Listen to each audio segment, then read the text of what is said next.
My parents are threatening to cut all ties with me. What should I do? It all started years ago. Growing up, it was clear I wasn't the favorite.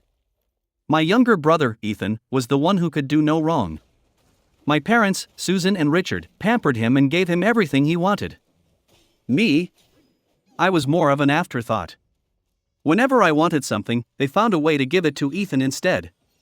If I saved up for something, they'd take it from me and hand it over to him, saying he deserved it more. I put up with it for years, but by the time I turned 18, I'd had enough. I left the house, angry and determined to make something of myself without them. Those early years were rough. I didn't have much, just the clothes on my back and a few bucks to my name. I took whatever jobs I could find, from dishwashing to construction, just to keep my head above water. Every penny I earned went towards my goal, starting my own business. It wasn't easy, and I made plenty of mistakes along the way, but I never gave up. Slowly, things started to turn around. I opened my first small shop, then a second, and eventually, a third.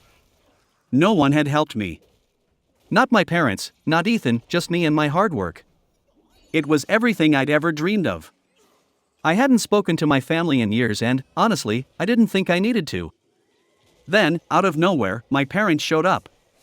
Apparently, they'd seen an Instagram post about my latest store opening. At first, I thought maybe they were here to finally congratulate me, to recognize all I'd accomplished. But no. They came with Ethan, and their request left me stunned. "We think it's time you hand over the business to Ethan," my mom said as if it were the most logical thing in the world. "He's always been smarter with business. It just makes sense." I stared at them, trying to process what I was hearing. After all these years, after everything I'd built, they still thought Ethan deserved it more. I couldn't believe it. I asked them if they were serious, and that's when Ethan started crying. Typical. He always had a way of turning everything in his favor. "You owe us, Jake," my dad said. "We gave you life, didn't we?" My mom chimed in, "If you don't do this, we'll cut all ties with you. For good."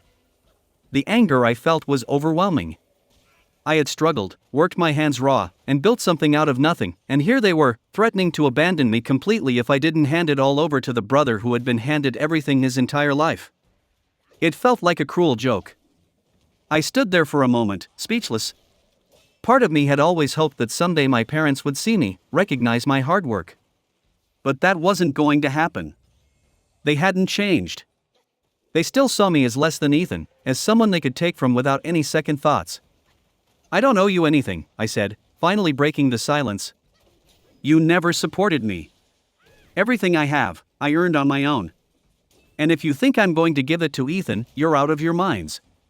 My dad glared at me, his face red with anger. "You're being disrespectful.